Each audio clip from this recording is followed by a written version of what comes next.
गिरिनन्दिनि नन्दितमेदिनि विश्वविनोदिनि नन्दनुते। नवरात्रि, जिसमें माँ दुर्गा के 9 रूपों की पूजा की जाती है। गिरिवरविन्ध्यशिरोधिनि वासिनि विष्णुविलासिनि जिष्णुनुते। जिसे देश भर में बहुत धूमधाम से मनाया जाता है। भगवति हेशिति कंठकुटुम्बिनि भूरि कुटुम्बिनि भूरि कृते। जो वैदिक काल से अनवरत चला आ रहा है। जय जय हे महिषासुरमर्दिनि रम्यकपर्दिनि शैलसुते। नमस्कार दोस्तों, मैं मीनू और आज हम बात करेंगे माँ दुर्गा के 9 रूपों के बारे में। 9 रूपों को जानने से पहले हम उसके इतिहास के बारे में जान लेते हैं। तो चलिए शुरू करते हैं। कहा जाता है कि महिषासुर नाम का एक असुर हुआ करता था, जिसने ब्रह्मा जी की घोर तपस्या करी और जब उसकी तपस्या से प्रसन्न होकर ब्रह्मा जी ने उसे दर्शन दिए, तब उसने ब्रह्मा जी से वरदान मांगा कि ना कोई देव, ना कोई दानव, ना यक्ष, ना नाग, ना गंधर्व और ना ही कोई पुरुष उसका अंत कर सके। महिषासुर ने अपने वरदान में सभी जीवों का वर्णन किया, लेकिन स्त्री नहीं बोला, क्योंकि उसे अहंकार था कि कोई भी स्त्री उसे कभी पराजित कर ही नहीं सकती और वरदान मांगते समय यही गलती उसे भारी पड़ी। वरदान मिलने के बाद महिषासुर बहुत ही ज़्यादा निर्दय हो गया और उसने तीनों लोकों में आतंक मचा दिया और जैसा कि उसने सोचा था कि कोई भी उसे मार नहीं पा रहा था, तब महिषासुर से परेशान होकर सभी ने अपनी शक्तियों को एकत्रित किया और उन शक्तियों के एक होने से प्रकट हुई एक स्त्री, जिसका नाम बाद में पड़ा माँ दुर्गा। सभी देवी देवताओं ने अपने अपने अस्त्र शस्त्र और वाहन माँ दुर्गा को भेंट स्वरूप दिए ताकि वे महिषासुर का अंत कर सकें। इसके बाद 9 दिनों तक देवी दुर्गा और महिषासुर के बीच भयंकर युद्ध हुआ और 10वें दिन देवी ने महिषासुर का अंत कर दिया और नाम पड़ा महिषासुर मर्दिनी। अब हम एक एक करके माँ दुर्गा के 9 रूपों के बारे में बात करेंगे। वंदे वांछित लाभाय चंद्राध कृत शेखराम वृषारूढ़ाम शूलधराम शैलपुत्रीम यशस्विनी। शैलपुत्री, शैल मतलब पहाड़ और पुत्री मतलब बेटी, अर्थात पहाड़ों की बेटी। इनका वाहन बैल है और ये त्रिशूल धारण करती हैं। शैलपुत्री अपने पिछले जन्म में प्रजापति दक्ष की बेटी सती थी। इन्होंने अपने पिता की इच्छा के विरुद्ध जाकर महादेव से विवाह कर लिया था। इसके बाद प्रजापति दक्ष ने एक महायज्ञ का आयोजन करवाया, जिसमें उन्होंने सभी देवी देवताओं यक्ष, नाग, गंधर्व को आमंत्रित किया, परंतु देवी सती और महादेव को आमंत्रित नहीं किया। निमंत्रण न मिलने के बाद भी देवी सती यज्ञ में सम्मिलित होने के लिए पहुंच गई। प्रजापति दक्ष को यह देखकर बहुत ही क्रोध आया और एकाएक उन्होंने देवी सती के सामने महादेव का बहुत अपमान किया। अपने पिता के द्वारा अपने पति का इस प्रकार अपमान होते हुए देखकर देवी सती को बहुत क्रोध आया और उन्होंने कहा कि वे प्रजापति दक्ष का एक अंश भी अपने अंदर नहीं रखना चाहती और फिर अग्निकुंड में कूदकर उन्होंने प्रजापति दक्ष के द्वारा मिला हुआ शरीर त्याग दिया। इस घटना के बाद देवी आदिशक्ति ने पर्वतराज हिमालय के घर पर जन्म लिया और नाम पड़ा देवी पार्वती। और पर्वत को भी शैल कहा जाता है, इसलिए उनका नाम देवी शैलपुत्री भी पड़ा। दधाना कर पद्माभ्याम अक्षमाला कमंडलु देवी प्रसीदतु मयि ब्रह्मचारिणी युत्तमा। ब्रह्मचारिणी, ब्रह्म का अर्थ है तपस्या और चारिणी का अर्थ है धारण करने वाला, अर्थात तप को धारण करने वाली। इनके हाथों में जप माला और पुष्प होता है।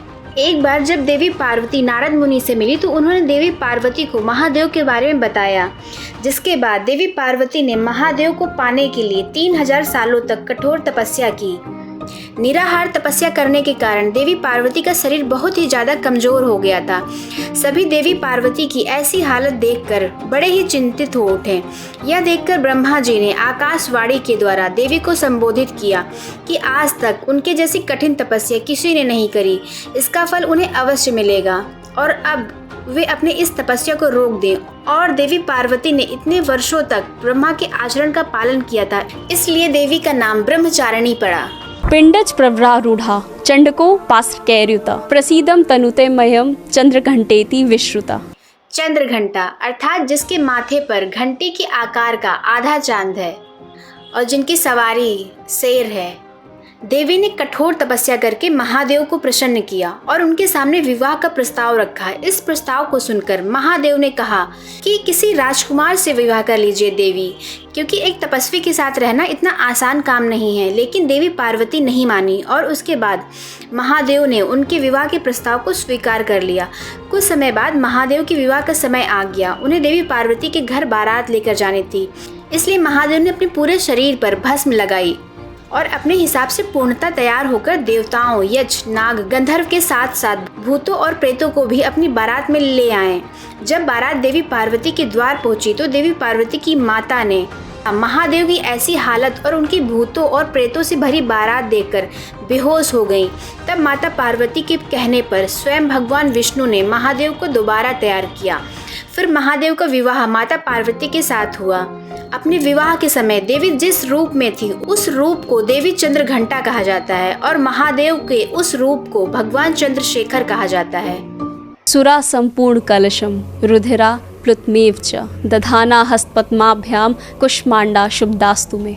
कुष्मांडा देवी के नाम में कु का मतलब होता है छोटा सा, ऊष्म का मतलब होता है ऊर्जा और अंड का मतलब होता है बीज, अर्थात ऊर्जा का वह छोटा सा बीज जिसने इस पूरे संसार की रचना करी।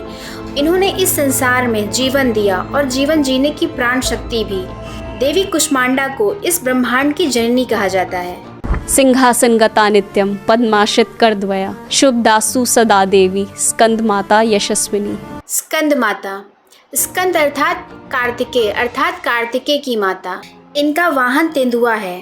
तारकासुर नाम का एक असुर था जिसने ब्रह्मदेव की तपस्या करके उनसे वरदान मांगा कि उसकी मृत्यु सिर्फ और सिर्फ भगवान शिव और माता पार्वती के पुत्र के हाथ हो।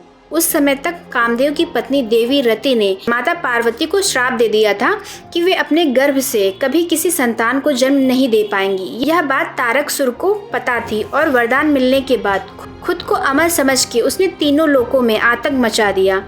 इस समस्या को जब देवताओं ने महादेव को बताया तब महादेव और देवी पार्वती ने अपनी ऊर्जा को एकत्रित करके एक पुत्र का निर्माण किया जिसका नाम उन्होंने स्कंद रखा और स्कंद की माता होने के कारण देवी का नाम पड़ा स्कंद माता। चंद्रहासोज्वल करा शार्दूल वरवाहना कात्यायनी शुभम दध्या देवी दानव घाटिनी। कात्यायनी कत गोत्र में जन्मी स्त्री। इनकी सवारी बैल है। बहुत समय पहले कात्यायन नाम के ऋषि रहा करते थे जिन्होंने देवी आदि शक्ति को अपनी पुत्री रूप में पाने के लिए घोर तपस्या करी। इनकी तपस्या से प्रसन्न होकर देवी आदि शक्ति ने इनकी पुत्री बनने का वचन दिया। काफी समय बीत गया और महिषासुर नाम के असुर ने तीनों लोकों में हाहाकार मचा कर रखा था।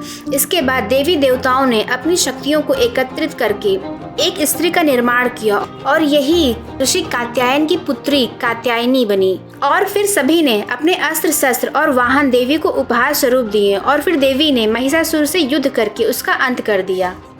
वाम पादूल सल्लोलता कंटक भूषणा वर्धन मूर्ध्वजा कृष्णा काल रात्रि भयंकरी। काल रात्रि अर्थात अंधेरे या बुराइयों को मिटाने वाली। इनका रंग काला है। एक समय पहले एक असुर हुआ करता था जिसका नाम था रक्त बीज। इसे मार पाना हर किसी के लिए असंभव था क्योंकि इसके रक्त की एक बूंद भी अगर धरा पर गिर जाती थी तो उसी के समान ताकतवर एक और रक्त बीज उत्पन्न हो जाता था। इस वजह से उसकी सेना बढ़ती ही जा रही थी। अपनी समस्याओं को लेकर सभी देवी देवताओं ने पार्वती से मदद की गुहार लगाई। इसके बाद देवी पार्वती ने माता कालरात्रि का अवतार लिया और रक्त बीज से युद्ध किया। उसका एक बूंद खून भी धरा पर न गिरने दिया। इस वजह से धीरे धीरे रक्त बीज की सेना खत्म हो गई और अंत में देवी ने रक्त बीज का भी अंत कर दिया। श्वेते वृषे संहारूढ़ा श्वेतांबर धरा शुचि महागौरी शुभम दघा महादेव प्रमोददा। महागौरी अर्थात स्वच्छ रंग वाली। ये हाथों में त्रिशूल और डमरू धारण करती हैं। जब देवी ने महाकाली का रूप धारण करके रक्त बीज का अंत किया तब उनका क्रोध तो शांत हो गया था परंतु उनका रंग साफ नहीं हुआ। इसके बाद देवी ने मानसरोवर में स्नान करके अपने शरीर को साफ किया था और मानसरोवर में स्नान करने के कारण देवी का शरीर बहुत ही ज़्यादा गोरा हो गया था। तब से देवी का नाम माता महागौरी पड़ा। सिद्ध गंधर्व यक्षाघैर सुरैर मरैरपि सेव्यमाना सदा भूयात सिद्धिदा सिद्धिदायनी। सिद्धिदात्री अर्थात सिद्धि देने वाली माँ। इनके पास पूर्णता का आशीर्वाद है। जब देवी कुष्मांडा ने इस ब्रह्मांड की रचना की तब उन्होंने त्रिदेव को भी बनाया और उन्हें इस संसार का भार सौंप दिया। इसके बाद त्रिदेव ने कई हजार वर्षों तक देवी की तपस्या करी और फिर देवी ने इन्हें माता सिद्धिदात्री के रूप में दर्शन दिए।